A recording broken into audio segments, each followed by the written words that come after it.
All right, kids, so here is question number 3 from lesson 7. We're reviewing it.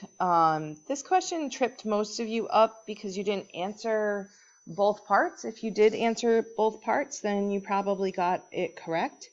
So first up, let's read the question.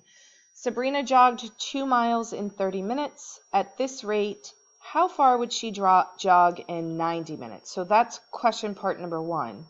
And then question number 2 is, at what rate did she jog each hour? So they're asking us for the unit rate. So let's go ahead and identify the two things that we are comparing. So you can do miles in minutes, or you could do minutes in miles. It's really up to you on this one. But when I think of a rate, I think of how far we go and how long does it take. So what did they tell us? They told us that it took 2 miles in 30 minutes. So 2 miles in 30 minutes. And what are they asking about us for part 1? How long does it take to go 90? How far will you go in 90 minutes? So I'm going to set up an equivalent ratio. And they're asking us, they're telling us 2 miles in 30 minutes. How far is that in 90 minutes? We're pretty lucky on this one. I feel like it's a pretty easy one. So if we set up 2 miles in 30 minutes and we set up a proportion for 90, I can easily turn a 30 into a 90. I know that 3 times 3 is 9, so 30 times 3 is 90. And then I just have to do 2 times 3.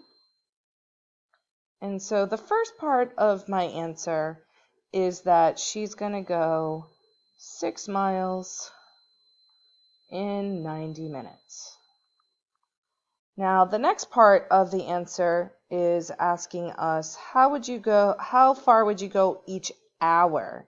So I'm going to go ahead and set up new question part. All right.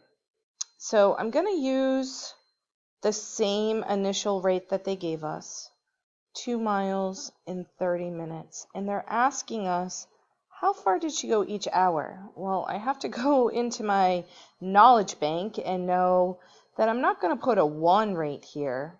I'm not going to put a 1 rate here because that would be per minute. What I'm asking is, how far is that per hour? So I have to do that conversion that 1 hour is 60 minutes.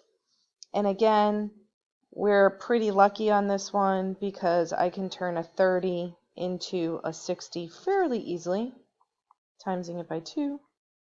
I'm going to keep things proportional, so I'm going to do the same to the top. And there I have it, kids, that I'm going to go 4 miles in 60 minutes, or that is my unit rate, because I know that 60 minutes is in fact 1 hour. Okay, I hope that helps. Check you later.